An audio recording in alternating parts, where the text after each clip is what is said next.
Sir మీరు మాకి general సెక్రటరీగా వర్క్ చేశారు. Joint joint secretary. Secretary sorry. ఇప్పుడు ఎలక్షన్స్ మీద మీ అభిప్రాయం ఏంటి? ఏం చాలా చెప్పమంటారు, గొడవలుగా ఉంది. చాలా గొడవలుగా ఉంది. ఎందుకు వస్తుందో నాకు అర్థం కావట్లేదు. మ్మ్. అక్కడ ఒకవేళ దానికి రాజకీయాల్లాగా మానిటరీ బెనిఫిట్ గురించి ఆలోచిస్తే అక్కడ ఏమి లేదండి. మ్మ్.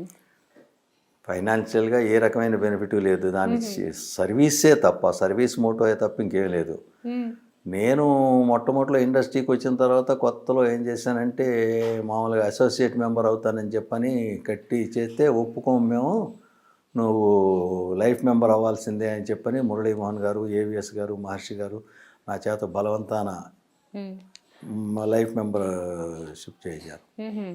ఆ తర్వాత ఏమైందంటే ఒక పర్టికులర్ స్టేజ్లో నన్ను కమిటీ మెంబర్ కింద వేశారు. మ్మ్. ఎలక్షన్స్ లేవండి అప్పుడు, మ్మ్. మాకు ఎలక్షన్స్ లేవు. మ్మ్. కమిటీ మెంబర్ కింద వేసిన తర్వాత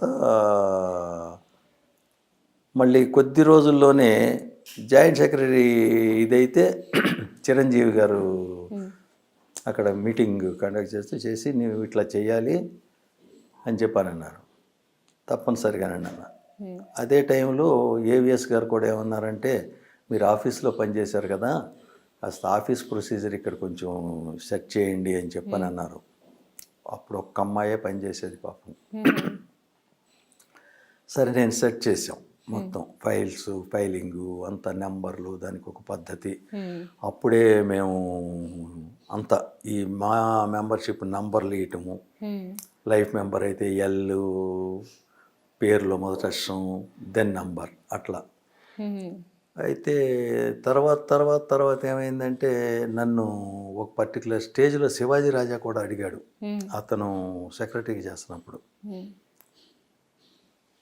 బాబాయ్ నీకు అన్అపోజ్డ్ అంటే నీకేం ఎలక్షన్స్ ఉండవు, నువ్వు జాయింట్ సెక్రటరీగా రా అని. బాబు నేను దూరం నుంచి రాలేనయ్యా అని చెప్పాను. ఏం మీటింగ్ ఉన్నప్పుడు వద్దుగాను, వద్దు నేను ఆ రకంగా సర్దుకుని పని చేయలేను అని చెప్పాను. ఇస్తానన్నా కూడా చేయలే. మేము చేసినప్పుడు మాత్రం మమ్మల్ని ఎక్కడా కూడా ఎలక్షన్స్ ఉండేవి కాదండి. చాలా అన్అపోజ్డ్, ఎవరి కాళ్ళు ఇచ్చేసేవాళ్ళు, యునానిమస్. తర్వాత ఎలక్షన్స్ రావటం మొదలుపెట్టినాయి. ఇక ఎలక్షన్స్ రావటం మొదలుపెట్టిన తర్వాత మరి దానికి ఆ ఎలక్షన్ జబ్బు ఏమన్నా ఉందో లేకపోతే ఆ శాపం ఏమన్నా ఉందో తెలియదు, దాంట్లోనే రాజకీయాలు మొదలైనవి.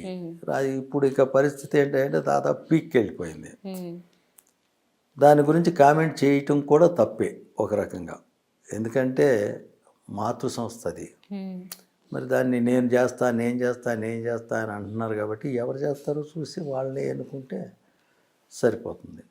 దాని మీద కామెంట్ చేయటం అంత తెలివి తక్కువ పని ఇంకోటి లేదు. అది రాజకీయాలు ఎలా అయిపోయినాయో, ముందు చేసిన వాళ్ళు ఏం చేశారు, మేము ఇలా చేస్తాము అని చెప్పి ఈ టైపు ఏంటిది ప్రచారం టైప్లో అయిపోయింది. అదే కదా, ముందు చేసిన వాళ్ళు ఏం చేశారు అంటే ఏం చేయలేదు. ఇప్పుడు దానికి కావాల్సింది ఏంటంటే మురళీమోహన్ గారు ఉండగానే ఒక స్టేజ్లో దానికి స్థలం మన అక్కడ ఇచ్చారు, దాదాపు 1 ఎకరమో 1/2 ఎకరమో ఏదో స్థలం కొండలో గుట్టల్లో ప్రశాసన్ నగర్ కింద డౌన్లో. అక్కడ రోడ్డు ఉన్నాయో లేదో తెలియదు. అప్పుడు ఏమున్నాయండి అక్కడ, ఏమున్నాయి అంత కొండలో గుట్టలేదు. రామనాయుడు గారి స్టూడియో కట్టకముందు ఏముంది అట్లా. మొత్తానికి మరి అది ఎందుకు వెనకపోయిందో తెలియదు.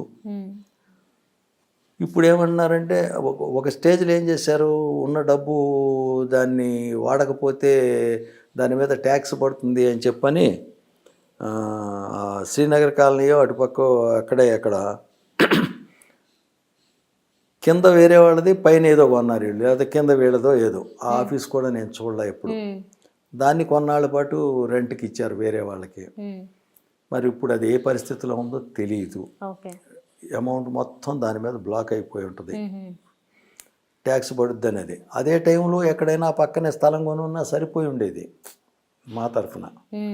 మరి ఎందుకు చేయలేదో వాళ్ళకి, పెద్దవాళ్ళే అందరూ ఏం ఐడియాతో చేశారో తెలియదు. కొన్ని కొన్న ఇల్లు అయినా ఇండివిజువల్ది ఏదన్నా ప్రత్యేకం, ఇండివిజువల్ హౌసే అలా సగం పోర్షన్ కాకుండా కొని ఉంటే కింద ఒకళ్ళు పైన ఒకళ్ళు కాకుండా ఉమ్, అలా అన్నా కొని ఉండాల్సిందే. మరి అది ఆ డబ్బుకు రాదు అని అనుకుంటే ఎక్కడన్నా వచ్చిన చోట స్థలం కొనాలి, కొంచెం దూరం దగ్గర.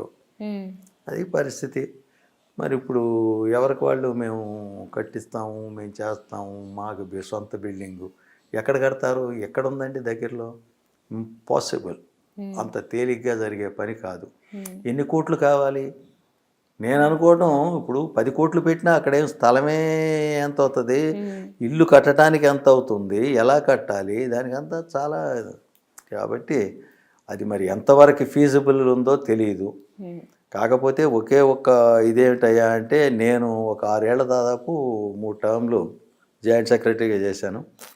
నాకు తర్వాత సినిమాలు తగ్గిపోయినాయి ఈ మధ్యన. నేను ఇప్పుడు వాళ్ళని అడిగింది ఏంటంటే, మాని నేను నా తరఫు నుంచి అడిగాను. ఉమ్, ఏమనంటే మెడిక్లెయిమ్ పాలసీ చేస్తారు, ఉమ్, దానికి ఏదో ఒక నామినల్ అమౌంట్ కట్టించుకుని చేస్తారు. నేను అన్నాను, నేను I'm living only on pension, కాబట్టి నామినల్ అమౌంట్ కూడా నేను కట్టను. నేను చేసిన సర్వీసెస్కి ఏమన్నా మీరు రికగ్నిషన్ ఇస్తాను అంటే నాకు ఫ్రీగా ఇవ్వండి. ఉమ్, మొత్తానికి వాళ్ళు 3 టర్మ్స్ నుంచి 4 టర్మ్స్ నుంచి నాకు అలాగే ఇస్తున్నారు. మరి ఈ టర్మ్ అసలు అవుద్దో లేదో కూడా ఎవరికి తెలియదు ఉమ్, పరిస్థితి అది. అసలు ఆ మెడిక్లెయిమ్ పాలసీ అప్లై చేసాం, మళ్ళీ ఉమ్, లెటర్ పంపించాం, ఫోటోలు పంపించాం, అన్నీ పంపించాం. అది వస్తుందో రాదో ఎప్పుడు.